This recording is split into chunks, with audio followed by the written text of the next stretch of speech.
श्री शिवाय नमस्तुभ्यम। हर हर महादेव। आप सभी पर भगवान भोलेनाथ का आशीर्वाद सदैव बना रहे। आज शिव पुराण कथा का 25वां दिन है। ये संसार बाहरी रूप से प्रेम करता है, जिसके पास पद है, प्रतिष्ठा है, शक्ति है, पर भगवान शिव ने तो उन सभी को अपनाया है जिन्हें दुनिया ने छोड़ दिया, फिर चाहे वो भूत हो, पिशाच हो, नाग हो या निर्धन।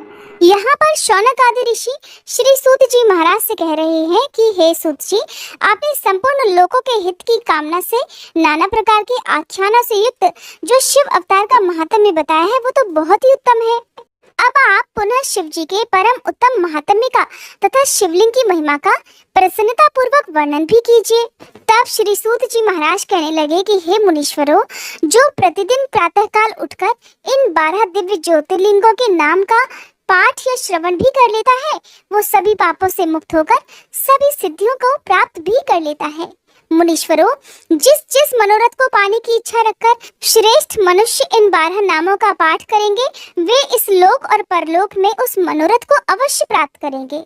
जो शुद्ध अंतःकरण वाले पुरुष निष्काम भाव से इन नामों का पाठ करेंगे, उन्हें कभी माता के गर्भ में निवास नहीं करना पड़ेगा, अर्थात उन्हें इस भवसागर में बार बार नहीं आना पड़ेगा। इन सब के पूजन मात्र से ही इस लोक में समस्त वर्णों के लोगों के दुखों का नाश हो जाता है और परलोक में उन्हें अवश्य ही मोक्ष प्राप्त होता है। इन 12 ज्योतिर्लिंगों का नैवेद्य यत्न पूर्वक ग्रहण करना चाहिए। ऐसा करने वाले पुरुष के सारे पाप उसी क्षण जलकर भस्म हो जाते हैं। ये मैंने ज्योतिर्लिंगों के दर्शन और पूजन का फल बताया। हे मुनियों, मुख्यता को प्राप्त हुए ये प्रधान शिवलिंग बताए गए। अब अन्य प्रमुख शिवलिंगों का वर्णन भी सुनो। आप सभी श्रोतागण भी इन शिवलिंगों का वर्णन केवल शिव महापुराण में ही सुन सकते हैं। इसके अलावा आपको इनका वर्णन कहीं भी सुनने नहीं मिलेगा। श्री सूत जी कहते हैं, मुनीश्वरों, गंगा जी के तट पर मुक्तिदायिनी काशीपुरी सुप्रसिद्ध है। वह भगवान शिव की निवास स्थली मानी जाती है और उसे शिवलिंग मई ही समझना चाहिए। ऐसा कहकर सूत जी ने गंगा सागर आदि के संगमेश्वर, भूतेश्वर, नारीश्वर, बटुकेश्वर, पूरेश्वर, वैद्यनाथ, गोपेश्वर, रंगेश्वर, वामेश्वर और अयोध्या के नागेश आदि अनेक प्रसिद्ध शिवलिंगों का वर्णन करके अत्रीश्वर की कथा के प्रसंग में ये बतलाया कि अत्रि पत्नी अनुसुईया पर कृपा करके गंगा जी वहां पधारी। अनुसुईया ने गंगा जी से सदा वहां निवास करने के लिए प्रार्थना की। तब गंगा जी कहने लगी, हे अनुसुईये, अगर तुम 1 वर्ष तक की हुई शंकर जी की पूजा और पति सेवा का फल मुझे दे दो, तो मैं देवताओं का उपकार करने के लिए यहाँ सदा ही स्थित रह जाऊंगी। पतिव्रता का दर्शन करके मेरे मन को जैसी प्रसन्नता होती है, वैसे दूसरे उपायों से नहीं हो पाती। हे सती अनुसुईये, ये मैंने तुमसे सच्ची बात कही है। पतिव्रता स्त्री का दर्शन करने से मेरे पापों का नाश हो जाता है और मैं विशेष शुद्ध हो जाती हूँ, क्योंकि पतिव्रता नारी पार्वती के समान पवित्र होती है। अगर तुम जगत का कल्याण करना ही चाहती हो और लोकहित के लिए मेरी मांगी हुई वस्तु मुझे दे देती हो, तो मैं अवश्य ही यहाँ स्थिर रूप से निवास करूंगी। सूत जी कहते हैं, मुनियों, गंगा जी की ये बात सुनकर पतिव्रता अनुसुईया ने वर्ष भर का वह सारा पुण्य उन्हें दे दिया। अनुसुईया के पतिव्रत संबंधी उस महान कर्म को देखकर भगवान महादेव प्रसन्न हो गए और पार्थिव लिंग से तत्काल प्रकट होकर उन्होंने साक्षात दर्शन दिया। शंभु बोले, हे साध्वी अनुसुईये, तुम्हारा ये कर्म देखकर मैं अत्यंत प्रसन्न हूँ। प्रिय पतिव्रते, वर मांगो, क्योंकि तुम मुझे बहुत ही प्रिय हो। उस समय वे दोनों पति पत्नी अद्भुत सुंदर आकृति और पंचमुख आदि से युक्त भगवान शिव को वहां प्रकट हुआ देखकर बड़े विस्मित हुए। उन्होंने हाथ जोड़कर नमस्कार और स्तुति करके बड़े भक्ति भाव से शंकर जी का पूजन किया।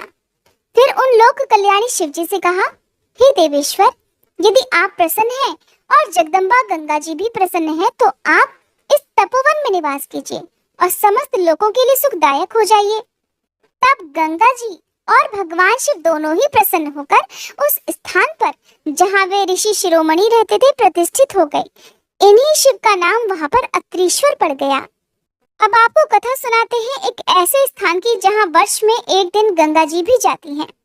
तदंतर श्री सूत जी ने जब बहुत से शिवलिंगों की कथा प्रसंग सुना दिए, तब ऋषियों ने पूछा, हे महामते सूत जी, वैशाख शुक्ल सप्तमी के दिन गंगा जी नर्मदा में कैसे आई? इसका विशेष रूप से वर्णन कर दीजिए। वह महादेव जी का नाम नंदिकेश्वर कैसे हुआ, इस बात को भी प्रसन्नता पूर्वक बताइए। तब श्री सूत जी कहने लगे, महर्षियों, एक ब्रह्माणी थी जिसका नाम ऋषिका था। मैं किसी ब्राह्मण की पुत्री थी और एक ब्राह्मण को ही विधि पूर्वक ब्याही गई थी। हे ब्राह्मणों, यद्यपि वह द्विज पत्नी उत्तम व्रत का पालन करने वाली थी, फिर भी अपने पूर्व जन्म के किसी अशुभ कर्म के प्रभाव से बाल वैधव्य को प्राप्त हो गई। तब वह ब्राह्मण पत्नी ब्रह्मचर्य व्रत के पालन में तत्पर होकर पार्थिव पूजन पूर्वक अत्यंत कठिन तपस्या करने लगी। उस समय अवसर पाकर एक मूढ़ नाम से प्रसिद्ध एक दुष्ट और बलवान असुर, जो बड़ा मायावी था, काम बाण से पीड़ित होकर वहां गया। उस अत्यंत सुंदरी कामिनी को तपस्या करती देख वह असुर उसे नाना प्रकार के लोभ दिखाता हुआ उसके साथ समागम की याचना करने लगा। मुनीश्वरों, परंतु उत्तम व्रत का पालन करने और शिव जी के ध्यान में तत्पर रहने वाली वह साध्वी नारी काम भाव से उस पर दृष्टि नहीं डाल सकी। तपस्या में लीन हुई उस ब्राह्मणी ने उस असुर का सम्मान भी नहीं किया, क्योंकि वह तो अत्यंत तपोनिष्ठ और शिव ध्यान परायणा थी। उस कृशांगी युवती से तिरस्कृत होकर उस दैत्यराज मूढ़ ने उसके ऊपर अपना क्रोध प्रकट कर दिया और फिर अपना विकराल रूप उसे दिखाया। इसके बाद उस दुष्टात्मा ने भयदायक दुर्वचन कहे और उस ब्राह्मण पत्नी को बारंबार त्रास देना शुरू कर दिया। उस समय वह उसके भय से थर्रा उठी और अनेक बार स्नेहपूर्वक शिव शिव की पुकार करने लगी।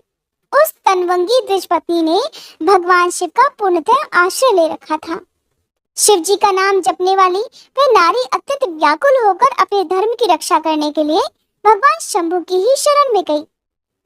तब शरणागत की रक्षा, सदाचार की प्रतिष्ठा और उस ब्राह्मणी को आनंद प्रदान करने के लिए भगवान शिव वहां तत्काल प्रकट हो गए।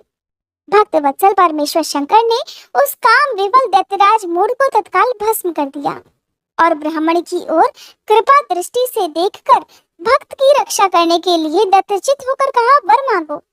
महेश्वर का ये वचन सुनकर उस साध्वी ब्राह्मण पत्नी ने उनके उस आनंदजनक मंगलमय स्वरूप का दर्शन किया। फिर सबको सुख देने वाले परमेश्वर शंभु को प्रणाम करके शुद्ध अंतःकरण वाली उस साध्वी ने हाथ जोड़कर मस्तक झुकाकर उनकी स्तुति की। ऋषिका बोली, हे देवाधिदेव महादेव, हे शरणागत वत्सल, आप तीन बंधु हैं, भक्तों की सदा रक्षा करने वाले हैं। आपने मूढ़ नामक असुर से मेरे धर्म की रक्षा की है, क्योंकि आपके द्वारा ये दुष्ट असुर मारा गया। ऐसा करके आपने संपूर्ण जगत की रक्षा की है। अब आप मुझे अपने चरणों की परम उत्तम और अनन्य भक्ति प्रदान कीजिए। नाथ, यही मेरे लिए वर है, इससे अधिक और क्या हो सकता है। प्रभु, हे महेश्वर, मेरी दूसरी प्रार्थना भी सुन लीजिए। आप अन्य लोगों के उपकार के लिए यहाँ सदा स्थित रहिए। महादेव जी कहने लगे, हे ऋषिके, तुम सदाचारिणी और विशेषतः मुझ में भक्ति रहने वाली हो। तुमने मुझसे जो जो वर मांगे हैं वो सब मैंने तुम्हें दे दिए। हे ब्राह्मणों, इसी बीच में श्री विष्णु और ब्रह्मा आदि देवता वहां भगवान शिव का आविर्भाव हुआ जान हर्ष से भरे हुए आ गए और अत्यंत प्रेम पूर्वक शिव को प्रणाम करके उन सब ने उनका भलीभांति पूजन किया। फिर शुद्ध हृदय से हाथ जोड़कर मस्तक झुकाकर उनकी स्तुति भी की। इसी समय साध्वी देव नदी गंगा उस ऋषिका से उसके भाग्य की सराहना करती हुई बड़े प्रसन्न मन से बोली। गंगा ने कहा, हे ऋषिके, वैशाख मास में एक दिन यहाँ रहने के लिए मुझे भी तुम्हें वचन देना चाहिए। उस दिन मैं भी इस तीर्थ में निवास करना चाहती हूँ। सूत जी कहते हैं, हे महर्षियों, गंगा जी की ये बात सुनकर उत्तम व्रत का पालन करने वाली सती साध्वी ऋषिका ने लोकहित के लिए प्रसन्नता पूर्वक कहा, बहुत अच्छा, ऐसा ही हो।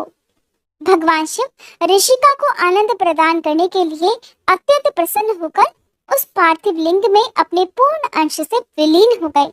ये देखकर सभी देवता आनंदित होकर शिव जी तथा ऋषिका की प्रशंसा करने लगे और अपने अपने धाम को चले गए।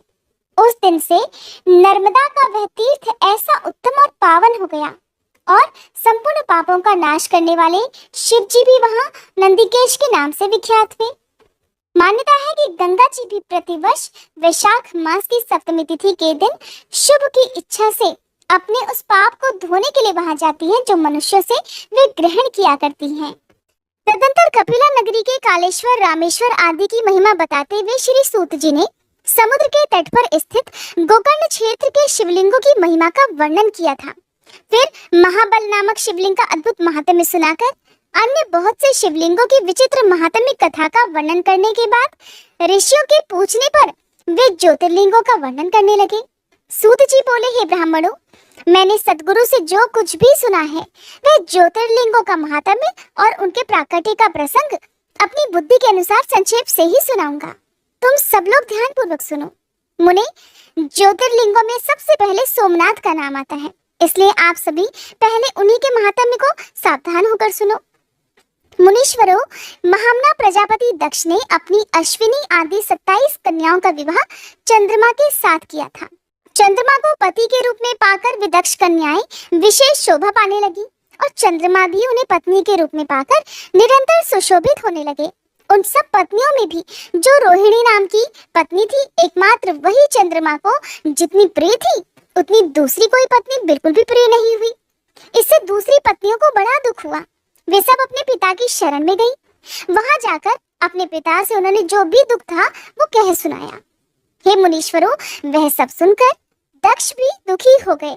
चंद्रमा के पास आकर बड़ी शांति से बोले, हे कलानिधे, तुम निर्मल कुल में उत्पन्न हुए हो। तुम्हारे आश्रय में रहने वाली जितनी भी स्त्रियां हैं उन सबके प्रति तुम्हारे मन में कम या अधिकता का भाव क्यों है? तुम किसी को अधिक और किसी को कम प्यार क्यों करते हो? अब तक जो किया सो किया, अब आगे फिर कभी ऐसा विषमतापूर्ण बर्ताव तुम्हें नहीं करना चाहिए, क्योंकि उसे नरक देने वाला बताया है। श्री सूत जी कहते हैं, महर्षियों, अपने दामाद चंद्रमा से स्वयं ऐसी प्रार्थना करके प्रजापति दक्ष घर को चले गए। उन्हें पूर्ण निश्चय हो गया कि अब फिर आगे से ऐसा नहीं होगा, पर चंद्रमा ने प्रबल भावी से विवश होकर उनकी बात नहीं मानी।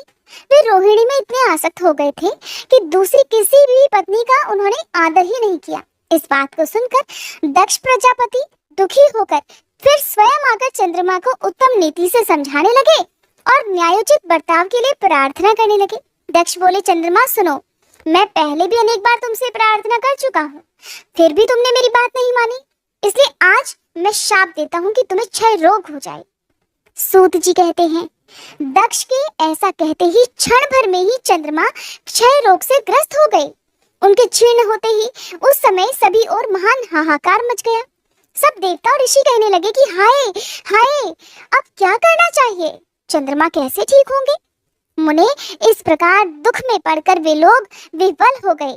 चंद्रमा ने इंद्र आदि सभी देवताओं और ऋषियों को अपनी अवस्था सूचित की। तब इंद्र आदि देवता और वशिष्ठ आदि ऋषि ब्रह्मा जी की शरण में गए।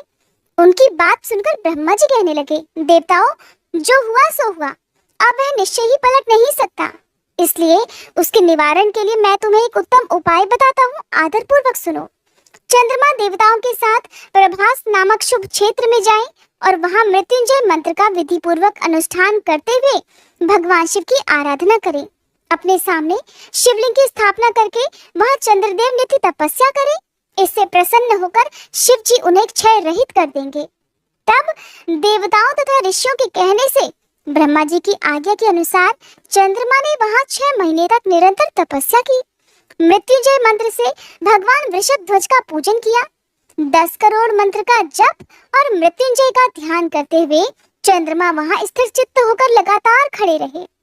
उन्हें तपस्या करते देख भक्त वत्सल भगवान शंकर प्रसन्न होकर उनके सामने प्रकट हो गए और अपने भक्त चंद्रमा से बोले, चंद्रदेव, तुम्हारा कल्याण हो।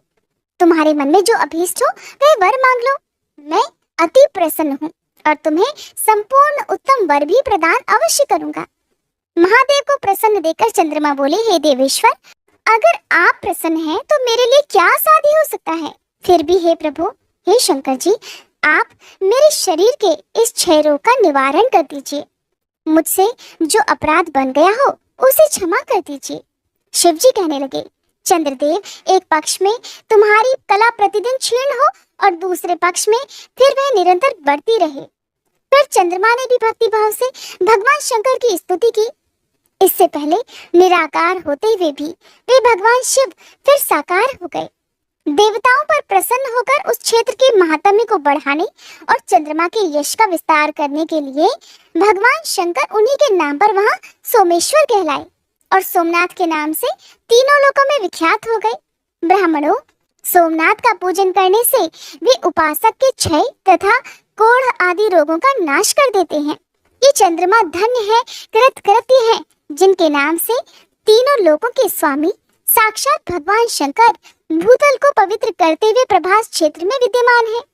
वहीं संपूर्ण देवताओं ने सोम कुंड की भी स्थापना की है, जिसमें शिव जी और ब्रह्मा जी का सदा निवास माना जाता है। चंद्रकुंड इस भूतल पर पाप नाशन तीर्थ के रूप में प्रसिद्ध है। जो मनुष्य उसमें स्नान करता है वे सब पापों से मुक्त हो जाता है। क्षय आदि जो असाध्य रोग होते हैं वे सब उस कुंड में 6 मास तक स्नान करने मात्र से ही नष्ट हो जाते हैं। मनुष्य जिस फल के उद्देश्य से उस उत्तम तीर्थ का सेवन या दर्शन करता है उस फल को सर्वथा प्राप्त कर लेता है, इसमें तनिक भी संशय नहीं। चंद्रमा निरोग होकर फिर अपना पुराना कार्य संभालने लगे। इस प्रकार हे मुनियों, मैंने सोमनाथ की उत्पत्ति का सारा प्रसंग सुना दिया।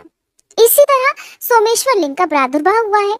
जो मनुष्य सोमनाथ के प्रादुर्भाव की इस कथा को सुनता अथवा दूसरों को सुनाता है वह संपूर्ण अभीष्ट को पाता और सब पापों से मुक्त हो जाता है।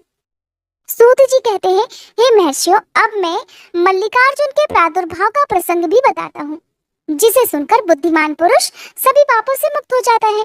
जब महाबली तारक शत्रु शिवा पुत्र कुमार कार्तिकेय सारी पृथ्वी की परिक्रमा करके फिर कैलाश पर्वत पर आए और गणेश जी के विवाह आदि की बात सुनकर क्रौंच पर्वत पर गए, तब पार्वती जी और शिव जी के वहां जाकर अनुरोध करने पर भी नहीं लौटे और वहां से भी 12 कोस दूर नाराज होकर चले गए। तब शिव जी और पार्वती जी ज्योतिर्मय स्वरूप धारण कर वहां प्रतिष्ठित हो गए। वे दोनों पुत्र स्नेह से आतुर होकर पर्व के दिन अपने पुत्र कुमार को देखने के लिए उनके पास जाया करते हैं। अमावस्या के दिन भगवान शंकर स्वयं वहां जाते हैं और पूर्णमासी के दिन देवी पार्वती भी निश्चय ही वहां पदार्पण करती हैं। उसी दिन से लेकर भगवान शिव का मल्लिकार्जुन नामक एक लिंग तीनों लोकों में प्रसिद्ध हो गया। उसमें देवी पार्वती और शिव जी दोनों की ज्योतियां प्रतिष्ठित हैं। मल्लिका का अर्थ पार्वती है और अर्जुन शब्द शिव जी का वाचक है। उस लिंग का जो दर्शन करता है वह समस्त पापों से मुक्त हो जाता है और संपूर्ण अभिष्टों को प्राप्त कर लेता है, इसमें बिल्कुल भी संशय नहीं। इस प्रकार मल्लिकार्जुन नामक द्वितीय ज्योतिर्लिंग का वर्णन किया गया, जो दर्शन मात्र से लोगों के लिए सभी प्रकार के सुख देने वाला है। ऋषियों ने कहा, हे प्रभु, अब आप विशेष कृपा करके तीसरे ज्योतिर्लिंग का भी वर्णन कीजिए। तब सूत जी कहने लगे, ब्राह्मणों, मैं धन्य हूँ, कृतकृत्य हूँ, जो आप श्रीमानों का संग मुझे प्राप्त हुआ। साधु पुरुषों का संग निश्चय ही धन्य है, इसलिए मैं अपना सौभाग्य समझकर पाप नाशिनी परम पावनी दिव्य कथा का वर्णन करता हूँ। तुम लोग भी आदर पूर्वक सुनो। अवंती नाम से प्रसिद्ध एक रमणीय नगरी है, जो समस्त देहधारियों को मोक्ष प्रदान करने वाली है। वह भगवान शिव को बहुत ही प्रिय, परम पुण्यमयी और लोक पावनी है। उसी पुरी में एक श्रेष्ठ ब्राह्मण रहा करते थे, जो शुभ कर्म परायण, वेदों के स्वाध्याय में लीन रहने वाले और वैदिक कर्मों के अनुष्ठान में सदा तत्पर रहने वाले थे। वे घर में अग्नि की स्थापना करके प्रतिदिन अग्निहोत्र करते, शिव जी की पूजा में सदा तत्पर रहा करते। वे ब्राह्मण देवता प्रतिदिन पार्थिव शिवलिंग बनाकर उनकी पूजा किया करते थे। वेदप्रिय नामक वे ब्राह्मण देवता सम्यक ज्ञानार्जन में लगे रहते थे, इसलिए उन्होंने संपूर्ण कर्मों का फल पाकर वह सद्गति प्राप्त कर ली जो केवल संतों को ही सुलभ होती है। उनके शिव पूजा परायण 4 तेजस्वी पुत्र थे, जो माता पिता से सद्गुणों में कहीं भी कम नहीं थे। उनके नाम थे देवप्रिय, प्रियमेधा, सुकृत और सुव्रत। उनके सुखदायक गुण वहाँ सदा बढ़ने लगे। इस कारण अवंती नगरी ब्रह्म तेज से परिपूर्ण हो गई थी। उसी समय रत्नमाल पर्वत पर दूषण नामक एक धर्मद्वेषी असुर ने ब्रह्मा जी से वर पाकर वेद धर्म तथा धर्मात्माओं पर आक्रमण कर दिया। अंत में उसने सेना लेकर अवंती के ब्राह्मणों पर भी चढ़ाई कर दी। अवंती, जो कि उज्जैन के नाम से अब जानी जाती है, उसकी आज्ञा से 4 भयानक दैत्य चारों दिशाओं में प्रलयाग्नि के समान प्रकट हो गए, परंतु वे शिव विश्वासी ब्राह्मण बंधु से डरे नहीं। जब नगर के ब्राह्मण बहुत घबरा गए, तब उन्होंने उनको आश्वासन देते हुए कहा, आप लोग भक्त वत्सल भगवान शंकर पर भरोसा रखिए। ऐसा कहकर शिवलिंग का पूजन करके वे भगवान शिव का ध्यान करने लगे। इतने में ही सेना सहित दूषण ने आकर उन ब्राह्मणों को देखा और कहा, इन्हें मार डालो, बांध डालो। वेद प्रिय के पुत्र उन ब्राह्मणों ने उस समय दैत्य की कही भी वह बात नहीं सुनी, क्योंकि वे भगवान शंभु के ध्यान मार्ग में स्थित थे। उस दुष्टात्मा दैत्य ने जैसे ही उन ब्राह्मणों को मारने की इच्छा की, त्यों ही उनके द्वारा पूजित पार्थिव शिवलिंग के स्थान में बड़ा भारी आवाज के साथ एक गड्ढा प्रकट हो गया। उस गड्ढे से तत्काल विकट रूपधारी भगवान शिव प्रकट हो गए, जो महाकाल नाम से विख्यात हुए। वे दुष्टों के विनाशक तथा सत्पुरुषों के आश्रय दाता हैं। उन्होंने उन दैत्यों से कहा, अरे खल, मैं तुझ जैसे दुष्टों के लिए महाकाल प्रकट हुआ हूँ, तुम इन ब्राह्मणों के निकट से दूर भाग जाओ। ऐसा कहकर महाकाल शंकर ने सेना सहित दूषण को अपनी हुंकार मात्र से तत्काल ही भस्म कर दिया। कुछ सेना उनके द्वारा मारी गई और कुछ भाग खड़ी हुई। परमात्मा शिव ने दूषण का वध कर डाला। जैसे सूर्य को देखकर समस्त अंधकार नष्ट हो जाता है, उसी प्रकार भगवान शिव को देखकर उसकी सारी सेना अदृश्य हो गई। देवताओं की दुंदुभियां बज उठी और आकाश से फूलों की वर्षा होने लगी। उन ब्राह्मणों को आश्वासन देकर सुप्रसन्न हुए स्वयं महाकाल महेश्वर शिव ने उनसे कहा, तुम लोग वर मांगो, मैं तुम सबसे अत्यंत प्रसन्न हूँ। उनकी वह बात सुनकर वे सभी ब्राह्मण हाथ जोड़कर भक्ति भाव से भली भांति प्रणाम करके नतमस्तक होकर इस प्रकार बोले, हे महाकाल, हे महादेव, दुष्टों को दंड देने वाले प्रभु, हे शंभु, आप हमें संसार सागर से मोक्ष प्रदान करें। हे शिव, आप जन साधारण की रक्षा के लिए सदा यहीं रहिए। प्रभु, हे शंभु, अपना दर्शन करने वाले मनुष्यों का आप सदा ही उद्धार करें। सूत जी कहते हैं, हे महर्षियों, उनके ऐसा कहने पर उन्हें सद्गति देकर भगवान शिव अपने भक्तों की रक्षा के लिए उस परम सुंदर गड्ढे में स्थित हो गए। वे ब्राह्मण मोक्ष पा गए और वहां चारों ओर की एक एक कोस भूमि लिंग रूपी भगवान शिव का स्थल बन गई। वे शिव भूतल पर महाकालेश्वर के नाम से विख्यात हो गए। हे ब्राह्मणों, उनका दर्शन करने से स्वप्न में भी कोई दुख नहीं होता। जिस जिस कामना को लेकर कोई उस लिंग की उपासना करता है, उसे वह अपना मनोरथ प्राप्त हो जाता है और परलोक में भी मोक्ष मिल जाता है। अब सुनिए शिव भक्त राजा चंद्रसेन तथा गोप बालक श्रीकर की कथा।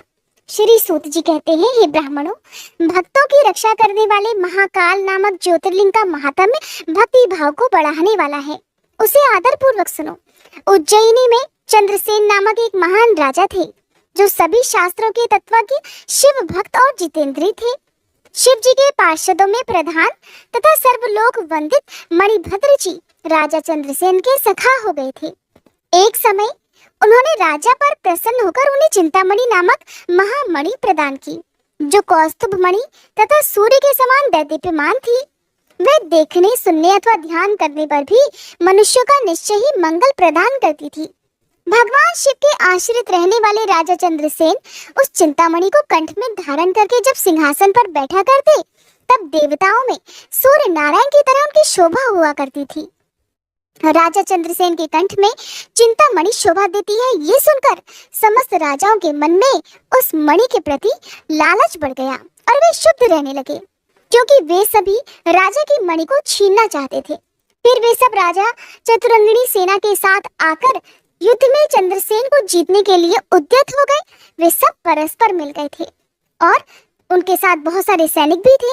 उन्होंने आपस में संकेत और सलाह करके आक्रमण कर दिया और उज्जैनी के चारों द्वारों को घेर लिया।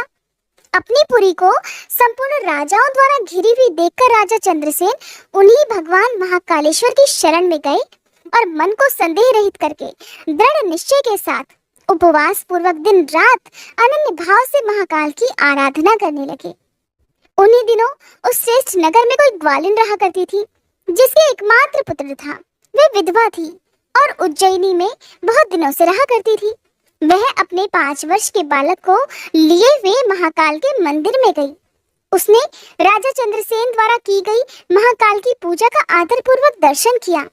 राजा के शिव पूजन का वह आश्चर्यमय उत्सव देखकर उसने भगवान को प्रणाम किया और फिर अपने निवास स्थान को लौट आई।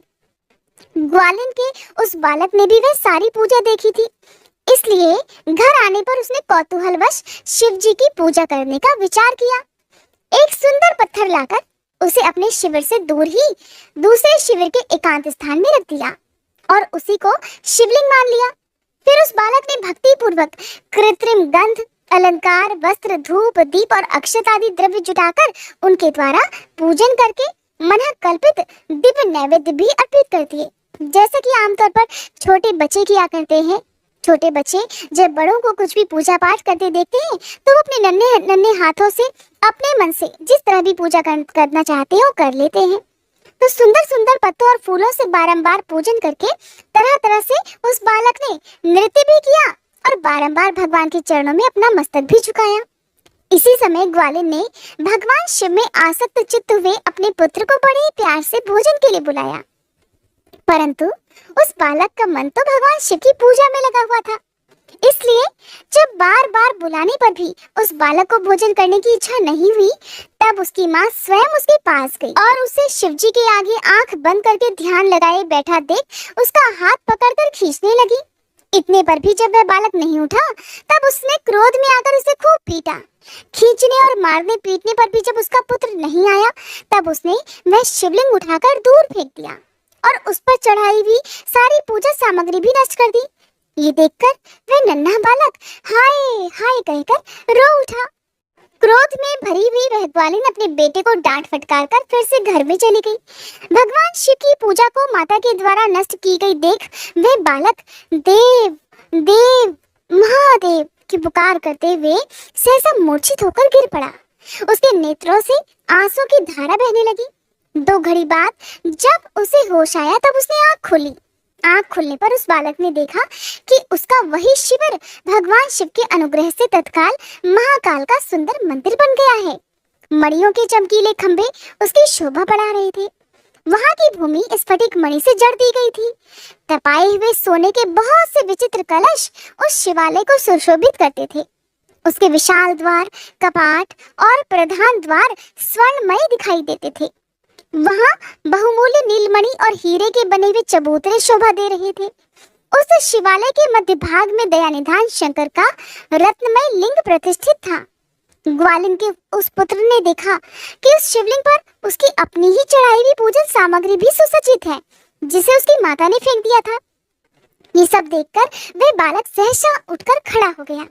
उसे मन ही मन बड़ा आश्चर्य हुआ। फिर वह परमानंद के समुद्र में निमग्न सा हो गया। फिर भगवान शिव की स्तुति करके उसने बारंबार उनके चरणों में अपना शीश झुकाया। सूर्यास्त होने के बाद वह गोप बालक शिवालय से बाहर निकला। बाहर आकर उसने अपने शिविर को देखा। वह इंद्र भवन के समान शोभा पा रहा था। वहां सब कुछ तत्काल स्वर्णमय होकर विचित्र और परम उज्जवल वैभव से प्रकाशित होने लगा। फिर वह उस भवन के भीतर गया, जो सब प्रकार की शोभाओं से संपन्न था। उस भवन में सर्वत्र मणि, रत्न और स्वर्ण ही जड़े गए थे। प्रदोष काल में सानंद भीतर प्रवेश करके उस बालक ने देखा कि उसकी माँ दिव्य लक्षणों से लक्षित होकर एक सुंदर पलंग पर सो रही है। रत्नमय अलंकारों से उसके सभी अंग उद्दीप्त हो रहे हैं और वे साक्षात देवांगना के समान दिखाई देती है। मुख से विह्वल हुए उस बालक ने अपनी माता को बड़े वेग से उठाया। वह भगवान शिव की कृपा पात्र हो चुकी थी। ग्वालिन ने उठकर देखा, सब कुछ अपूर्व सा हो गया था। उसने महान आनंद में निमग्न होकर अपने बेटे को अपने सीने से लगा लिया। पुत्र के मुख से गिरिजापति के कृपा प्रसाद का वह सारा वृतांत सुनकर ग्वालिन ने राजा को सूचना दी, जो निरंतर भगवान शिव के पूजन में लगे रहते थे। राजा अपना नियम पूरा करके रात में सहसा वहां आए और ग्वालिन के पुत्र का वह प्रभाव देखा, जो शंकर जी को भी संतुष्ट करने वाला था। मंत्रियों और पुरोहितों सहित राजा चंद्रसेन वह सब कुछ देखकर परमानंद के सागर में डूब गए। नेत्रों से प्रेम के आंसू बहाते और प्रसन्नता पूर्वक शिव जी के नाम का कीर्तन करते हुए उन्होंने उस बालक को हृदय से लगा लिया। हे ब्राह्मणों, उस समय वहां बड़ा भारी उत्सव होने लगा। सब लोग आनंद विभोर होकर महेश्वर के नाम और यश का कीर्तन करने लगे। इस प्रकार शिव जी का ये अद्भुत महात्म्य देखने से पूर्ववासियों को बड़ा हर्ष हुआ और इसी की चर्चा में वह सारी रात एक क्षण के समान व्यतीत हो गई। उधर युद्ध के लिए नगर को चारों ओर से घेरकर खड़े हुए राजाओं ने भी प्रातःकाल अपने गुप्तचरों के मुख से वे सारा अद्भुत चरित्र सुना। उसे सुनकर सभी आश्चर्यचकित रह गए और वहां आए हुए सभी नरेश एकत्रित होकर आपस में इस प्रकार बोले कि राजा चंद्रसेन तो बड़े भारी शिव भक्त हैं, इसलिए इन पर विजय पाना बड़ा कठिन है। और ये तो सदा निर्भय होकर महाकाल की नगरी उज्जैनी का पालन करते हैं, जिसकी पुरी के बालक भी ऐसे ही शिव भक्त हैं। वे राजा चंद्रसेन तो महाशिव भक्त हैं ही। इनके साथ विरोध करने से निश्चय ही भगवान शिव क्रोध करेंगे और उनके क्रोध से हम सभी लोग नष्ट हो जाएंगे। इसलिए इन नरेश के साथ हमें मेल मिलाप ही कर लेना चाहिए। ऐसा होने पर महादेव हम पर भी बड़ी कृपा करेंगे। सूत जी कहते हैं, ब्राह्मणों, ऐसा निश्चय करके शुद्ध हृदय वाले उन सब भूपालों ने हथियार डाल दिए जो कुछ क्षण पहले तक राजा से युद्ध करना चाहते थे। आपस में सब मिल गए थे। उनके मन से वैर भाव निकल गया। वे सभी राजा अत्यंत प्रसन्न होकर चंद्रसेन की अनुमति लेकर महाकाल की उस रमणीय नगरी के भीतर गए। वहां उन्होंने महाकाल का पूजन किया। फिर वे सब के सब उस ग्वालिन के महान अभ्युदय पूर्ण दिव्य सौभाग्य की भूरी भूरी प्रशंसा करते हुए उनके घर पर भी गए। वहां राजा चंद्रसेन ने आगे बढ़कर उनका स्वागत सत्कार किया। वे बहुमूल्य आसनों पर बैठे और आश्चर्यचकित हुए और आनंदित भी हुए। गोप बालक के ऊपर कृपा करने के लिए स्वतः प्रकट हुए शिवालय और शिवलिंग का दर्शन करके उन सभी राजाओं ने अपनी उत्तम बुद्धि भगवान शिव के चिंतन में लगा दी। फिर उन सारे राजाओं ने भगवान शिव की कृपा प्राप्त करने के लिए उस गोप शिशु को बहुत सी वस्तुएं प्रसन्नता पूर्वक भेंट में दी। संपूर्ण जनपदों में जो भी बहुसंख्यक गोप रहते थे, अर्थात ग्वालों के बच्चे रहते थे, उन सबका राजा उन्होंने उसी बालक को बना दिया। इसी समय समस्त देवताओं से पूजित परम तेजस्वी वानर राज हनुमान जी वहां प्रकट हुए। उनके आते ही सभी राजा बड़े वेग से उठकर खड़े हो गए। उन सब ने भक्ति भाव से विनम्र होकर उन्हें मस्तक झुकाया। राजाओं से पूजित होकर वानर राज हनुमान जी उन सब के बीच में बैठे और उस गोप बालक को हृदय से लगाकर उन नरेशों की ओर देखते हुए बोले, हे राजाओं, तुम सब लोग और दूसरे देहधारी भी मेरी बात सुनिए। इससे तुम लोगों का भला ही होगा। भगवान शिव के सिवा देहधारियों के लिए दूसरी कोई गति नहीं है। और ये तो बड़ी सौभाग्य की बात है कि इस गोप बालक ने शिव जी की पूजा का दर्शन करके उनसे प्रेरणा ली। बिना मंत्र के भी शिव जी का पूजन करके उन्हें पा लिया। गोप वंश की कीर्ति बढ़ाने वाला ये बालक भगवान शंकर का श्रेष्ठ भक्त है।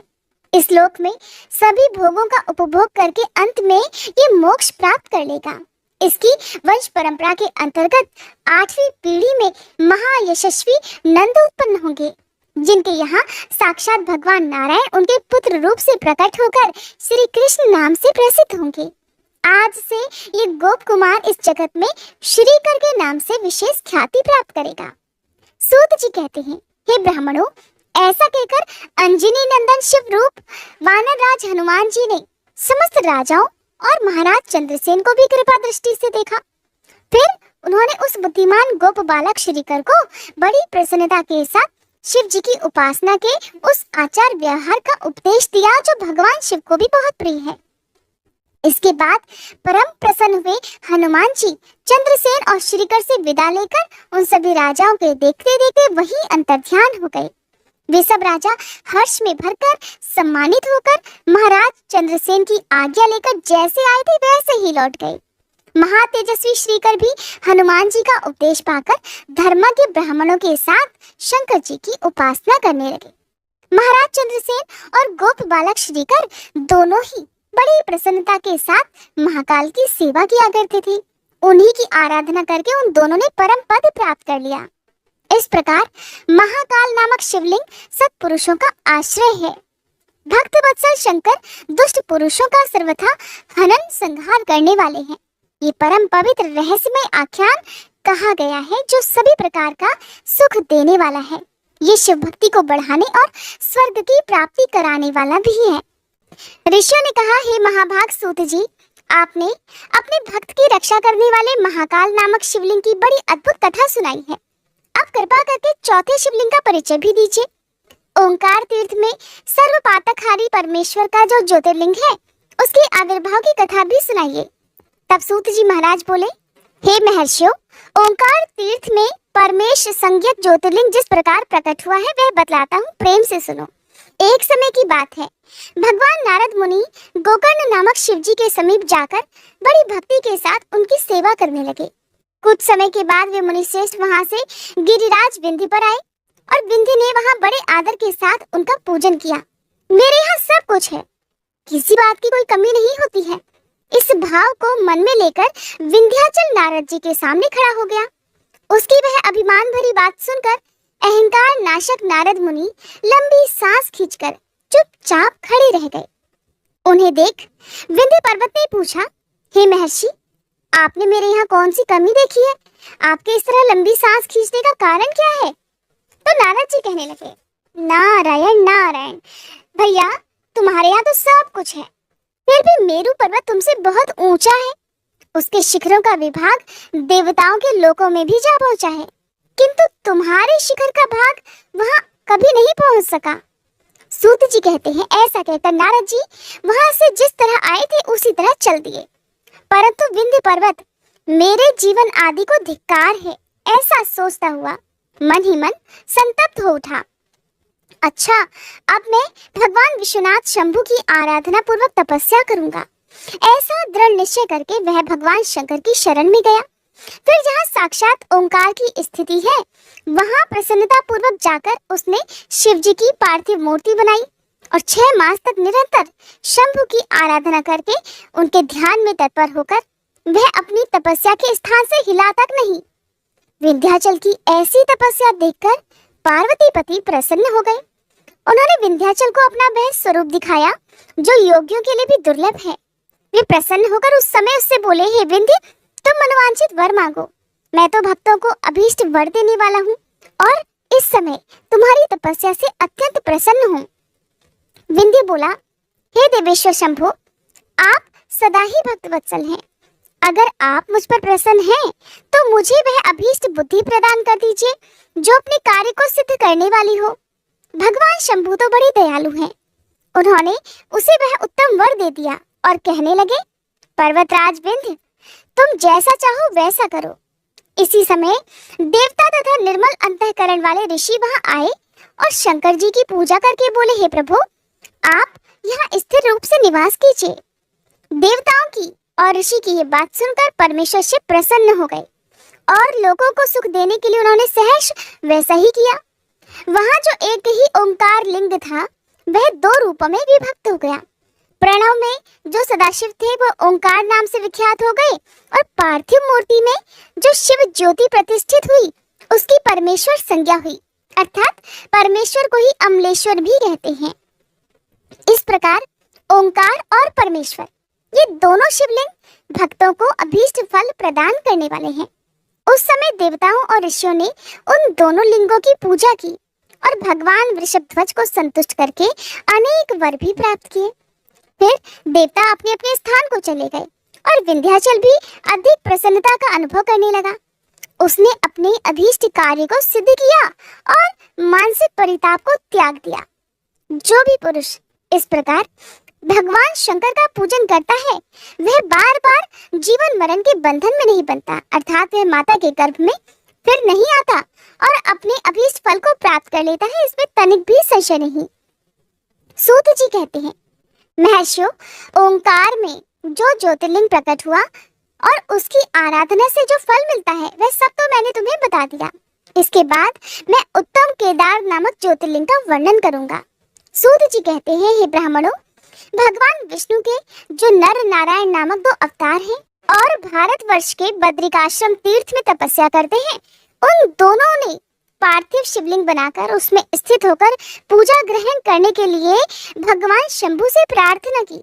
शिव जी भक्तों के अधीन होने के कारण प्रतिदिन उनके बनाए हुए पार्थिव लिंग में पूजित होने के लिए आया करते थे।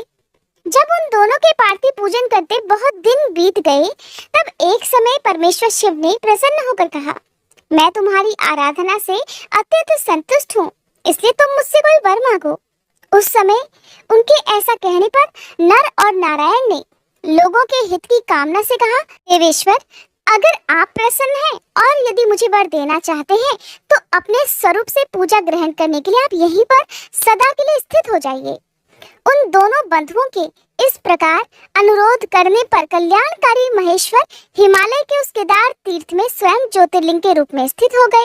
उन दोनों से पूजित होकर सभी दुखों और भय का नाश करने वाले शंभु लोगों का उपकार करने और भक्तों को दर्शन देने के लिए स्वयं केदारेश्वर के नाम से प्रसिद्ध होकर वहां रहते हैं। वे दर्शन और पूजन करने वाले भक्तों को सदा अभीष्ट वस्तु प्रदान करते हैं। उसी दिन से लेकर जिसने भी भक्ति भाव से केदारेश्वर का पूजन किया उसके लिए स्वप्न में भी दुख दुर्लभ हो गया। जो भगवान शिव का प्रिय भक्त वहां शिवलिंग के निकट शिव के रूप से अंकित वलय अर्थात कंकड़ या कड़ा चढ़ाता है, वह उस वलय युक्त स्वरूप का दर्शन करके समस्त पापों से मुक्त हो जाता है, साथ ही जीवन मुक्त भी हो जाता है। जो बद्रीवन की यात्रा करता है उसे भी जीवन मुक्ति प्राप्त होती है। नर और नारायण के तथा केदारेश्वर शिव के रूप का दर्शन करके मनुष्य मोक्ष का भागी बन जाता है, इसमें संशय नहीं है। केदारेश्वर में भक्ति रखने वाले जो पुरुष वहां की यात्रा आरंभ करके उनके पास तक पहुंचने के पहले मार्ग में ही मर जाते हैं, वे भी मोक्ष पा जाते हैं। इसमें विचार करने की तो बिल्कुल भी आवश्यकता नहीं है। केदार तीर्थ में पहुंचकर वहां प्रेम पूर्वक केदारेश्वर की पूजा करके वहां का जल पी लेने के बाद मनुष्य का फिर जन्म दोबारा नहीं होता। हे ब्राह्मणों, इस भारतवर्ष में संपूर्ण जीवों को भक्ति भाव से भगवान नर नारायण की तथा केदारेश्वर शंभु की पूजा अवश्य ही करनी चाहिए। अब मैं भीम शंकर नामक ज्योतिर्लिंग का महात्म्य कहूंगा, ध्यान पूर्वक सुनो। कामरूप देश में लोकहित की कामना से साक्षात भगवान शंकर ज्योतिर्लिंग के रूप में प्रकट हुए थे। उनका वह स्वरूप कल्याण और सुख का आश्रय है। हे ब्राह्मणों, पूर्व काल में एक महापराक्रमी राक्षस हुआ था जिसका नाम भीम था। वह सदा धर्म का विध्वंस करता, समस्त प्राणियों को दुख दिया करता था। वह महाबली राक्षस कुंभकर्ण के वीर्य और कर्कटी के गर्भ से उत्पन्न हुआ था। अपनी माता के साथ सही पर्वत पर निवास किया करता था। एक दिन समस्त लोगों को दुख देने वाले भयानक पराक्रमी दुष्ट भीम ने अपनी माता से पूछा, माँ, मेरे पिताजी कहाँ हैं और तुम अकेली क्यों रहती हो? मैं ये सब कुछ जानना चाहता हूँ, इसलिए सब कुछ सच सच बताओ। कर्कटी कहने लगी, बेटा, रावण के छोटे भाई कुंभकर्ण तेरे पिता थे। भाई सहित उस महाबली वीर को श्री राम ने मार डाला। मेरे पिता का नाम कर्कट और माता का नाम पुष्कसी था और मेरे पति को पूर्व काल में राम ने मार डाला। अपने प्रिय स्वामी के मारे जाने पर मैं अपने माता पिता के पास रहती थी।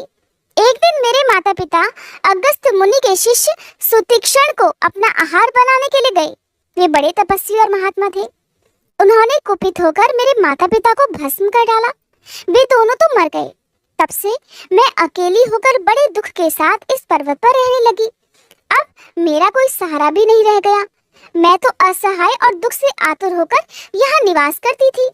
इसी समय महान बल पराक्रम से संपन्न राक्षस कुंभकर्ण, जो रावण के छोटे भाई थे, यहाँ आए। उन्होंने बलात् मेरे साथ समागम किया। फिर वे मुझे छोड़कर लंका चले गए। तब तुम्हारा जन्म हुआ। मेरे पति का नाम विराट था, जिसे राम ने मार डाला था। फिर जब तुम्हारा जन्म हुआ तब तुम भी पिता के समान ही महान बलवान और पराक्रमी हो गए। अब मैं तुम्हारा ही सहारा लेकर यहाँ समय बिता रही हूँ। सूत जी कहते हैं, हे ब्राह्मणों, कर्कटी की यह बात सुनकर भयानक पराक्रमी भीम कुपित होकर ये विचार करने लगा कि मैं विष्णु के साथ कैसा बर्ताव करूं। इन्होंने मेरे पिता को मार डाला। मेरे नाना नानी भी उनके भक्त के हाथों मारे गए। विराट को भी इन्होंने मार डाला और इस प्रकार मुझे बहुत दुख दिया है। अगर मैं अपने पिता का पुत्र हूँ तो श्री हरि को अवश्य ही दुख दूंगा। ऐसा निश्चय करके भीम महान तपस्या करने के लिए चला गया। उसने ब्रह्मा जी की प्रसन्नता के लिए 1000 वर्षों तक कठिन तपस्या की। तपस्या के साथ साथ वह मन ही मन इष्ट देव का ध्यान भी किया करता था। तब लोक पितामह ब्रह्मा जी उसे वर देने के लिए गए और इस प्रकार बोले, भीम, मैं तुम पर प्रसन्न हूँ। तुम्हारी जो इच्छा हो उसके अनुसार वर मांग लो। भीम बोला, देवेश्वर, हे कमलासन, अगर आप प्रसन्न हैं और मुझे वर देना ही चाहते हैं तो आज मुझे ऐसा बल दीजिए जिसकी कहीं कोई तुलना ना हो सके। सूत जी कहते हैं, ऐसा कहकर उस राक्षस ने श्री ब्रह्मा जी को नमस्कार किया और ब्रह्मा जी ने भी उसे अभीष्ट वर प्रदान किया और अपनी धाम को चले गए। ब्रह्मा जी से अत्यंत बल पाकर उधर वह राक्षस अपने घर आया। अपनी माता को प्रणाम करके बड़ी शीघ्रता से, बड़े गर्व से बोला, माँ, अब तुम मेरा बल देखो। मैं इंद्र आदि देवताओं और उनकी सहायता करने वाले श्री हरि का संहार कर डालूंगा। ऐसा कहकर भयानक पराक्रमी भीम ने पहले इंद्र आदि देवताओं को जीता और उन सभी को अपने अपने स्थान से बाहर निकाल दिया। फिर देवताओं की प्रार्थना से उनका पक्ष लेने वाले श्री हरि को भी उसने युद्ध में हरा दिया। फिर प्रसन्नता पूर्वक पृथ्वी को जीतना प्रारंभ किया। सबसे पहले वह कामरूप देश के राजा सुदक्षिण को जीतने के लिए गया। वहां राजा के साथ उसका भयंकर युद्ध हुआ। दुष्ट असुर भीम ने ब्रह्मा जी के दिए हुए वर के प्रभाव से शिव जी के आश्रित रहने वाले महावीर महाराज सुदक्षिण को परास्त कर दिया और सभी सामग्रियों सहित उनका राज्य और सर्वस्व अपने अधिकार में कर लिया। भगवान शिव के प्रिय भक्त, धर्म प्रेमी, परम धर्मात्मा राजा को भी उसने कैद कर लिया और उनके पैरों में बेड़ी डालकर उन्हें एकांत स्थान में बंद कर दिया। वहां उन्होंने भगवान की प्रीति के लिए शिव जी की उत्तम पार्थिव मूर्ति बनाकर उन्हीं का भजन पूजन आरंभ कर दिया। उन्होंने बारंबार गंगा जी की स्तुति की और मानसिक स्नान आदि करके पार्थिव पूजन की विधि से शंकर जी की पूजा संपन्न की। यहाँ पर एक बात बहुत ध्यान देने योग्य है। आपने एक शब्द सुना, मानसिक स्नान। कई बार ऐसी स्थिति हो जाती है कि पूजा पाठ प्रारंभ करने से पहले या व्रत करने से पहले कोई भी ऐसा व्यक्ति जो स्नान करने की भी स्थिति में ना हो, तो वो मानसिक स्नान करके भी सच्चे मन से अपने इष्ट देवी देवता को प्रसन्न कर सकता है, उनका ध्यान कर सकता है, उनकी पूजा पाठ या उपवास भी कर सकता है। कई बार जो परिस्थितियां होती हैं वो हमारे वश में नहीं होती हैं, इसलिए पूजा करने का, व्रत रखने का अधिकार तो सबको है। आपको ये कथाएं बहुत ध्यान से सुननी चाहिए। हर कथा में, हर शब्द में कोई ना कोई गहरा अर्थ छुपा हुआ है। कई बार पूजन सामग्रियों का अभाव होता है, तो ऐसे में आप सच्चे मन से, आप मानसिक रूप से जिस पूजन सामग्री को भगवान को अर्पित करना चाहते हैं उसका मन में ध्यान कर लीजिए और फिर उसे भगवान को अर्पित कर दीजिए। तब देवतागण कहने लगे, देवेश्वर, आप तो अंतर्यामी हैं, इसलिए सबके मन की बातें तो आप जानते ही हैं, आपसे तो कुछ भी छुपा नहीं है। हे प्रभु, हे महेश्वर, कुंभकर्ण से उत्पन्न करकटी का बलवान पुत्र राक्षस भीम ब्रह्मा जी के दिए हुए वर से शक्तिशाली होकर देवताओं को निरंतर पीड़ा दे रहा है, इसलिए आप इस दुखदाई राक्षस का नाश कर दीजिए, हम पर कृपा कीजिए और तनिक भी देर मत कीजिए। तब शंभु ने कहा, हे देवताओं, कामरूप देश के राजा सुदक्षिण मेरे श्रेष्ठ भक्त हैं, उनसे मेरा एक संदेश जाकर कह दो, फिर तुम्हारा सभी कार्य शीघ्र ही पूर्ण हो जाएगा। उनसे कहना, कामरूप देश के अधिपति महाराज सुदक्षिण, हे प्रभु, तुम मेरे विशेष भक्त हो, इसलिए प्रेम पूर्वक मेरा भजन करो। दुष्ट राक्षस भीम ब्रह्मा जी का वर पाकर प्रबल हो गया है, इसलिए उसने तुम्हारा तिरस्कार किया है, परंतु अब मैं उस दुष्ट को मार डालूंगा, इसमें संदेह नहीं है। सूत जी कहते हैं, हे ब्राह्मणों, तब उन सभी देवताओं ने प्रसन्नता पूर्वक वहां जाकर उन महाराज से शंभु की कही हुई सारी बातें कह सुना दी। उनसे वह संदेश कहकर देवताओं और महर्षियों को बड़ा आनंद हुआ। वे सब के सब शीघ्र ही अपने अपने आश्रम को चले गए। इधर भगवान शिव भी अपने गणों के साथ लोकहित की कामना से अपने भक्त की रक्षा करने के लिए सादर उसके निकट गए और गुप्त रूप से वहीं ठहर गए। इस समय कामरूप नरेश ने पार्थिव शिव के सामने गहन ध्यान करना प्रारंभ कर दिया। इतने में ही किसी ने राक्षस से जाकर कह दिया कि राजा तुम्हारे नाश के लिए कोई पुरस्चरण कर रहे हैं। ये समाचार सुनते ही वह राक्षस क्रोधित हो उठा और उन्हें मार डालने की इच्छा से नंगी तलवार हाथ में लिए राजा के पास गया। वहां पार्थिव आदि जो भी सामग्री स्थित थी उसे देखकर और उसके प्रयोजन और स्वरूप को समझकर राक्षस ने यही माना कि ये राजा मेरे लिए कुछ कर रहा है, इसलिए सब सामग्रियों सहित इस नरेश को मैं बलपूर्वक अभिनष्ट कर देता हूँ।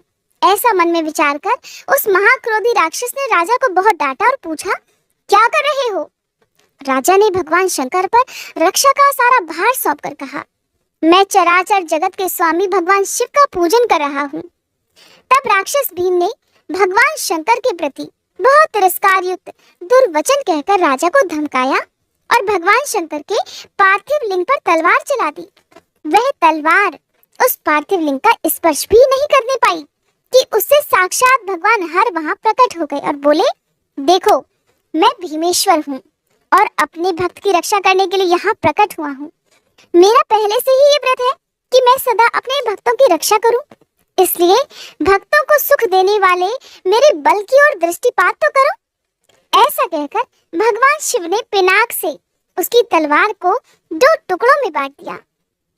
तब उस राक्षस ने फिर अपना त्रिशूल चलाया, परंतु शंभू ने उस दुष्ट के त्रिशूल को भी सैकड़ों टुकड़ों में बांट डाला। फिर भगवान शंकर की कृपा से इंद्र आदि सभी देवताओं और मुनीश्वरों को शांति मिली। वह संपूर्ण जगत स्वस्थ हो गया। उस आज के अध्याय में बस इतना ही। इसके आगे की कथा आप सभी कल के अध्याय में जरूर सुनिएगा। आइए अब हम सभी सच्चे मन से भगवान शिव से क्षमा प्रार्थना करें। हे भोलेनाथ, अगर इस कथा के श्रवण, वाचन या स्मरण के दौरान हमारे मन, वाणी या कर्म से कोई भी त्रुटि हो गई हो तो हम आपसे हाथ जोड़कर प्रार्थना करते हैं, कृपया हमें क्षमा करें। प्रभु, हमारी समझ सीमित है परंतु श्रद्धा असीम है। अगर किसी पवित्र प्रसंग को हमने अधूरा समझा, अधूरा सुना या फिर किसी दिव्यता को पूरी तरह व्यक्त नहीं कर सके तो ये केवल हमारी अल्प बुद्धि है। उसकी दोषिता हमारी नहीं बल्कि हमारी अवस्था की है। आप तो दयालु हैं, कृपामय हैं, भक्तों के हर अपराध को क्षमा कर देने वाले हैं। हे भोलेनाथ, हमारी इस भक्ति यात्रा को स्वीकार करें और हमारे दोषों को नष्ट करके हमें अपनी शरण में रखें। हे नीलकंठ, इस अध्याय को आपने ही आरंभ करवाया और आप ही इसे पूर्ण करें। आपकी कृपा से हम हर दिन आपकी ओर निकट आते रहें, यही हमारी सबसे बड़ी कामना है। हर हर महादेव।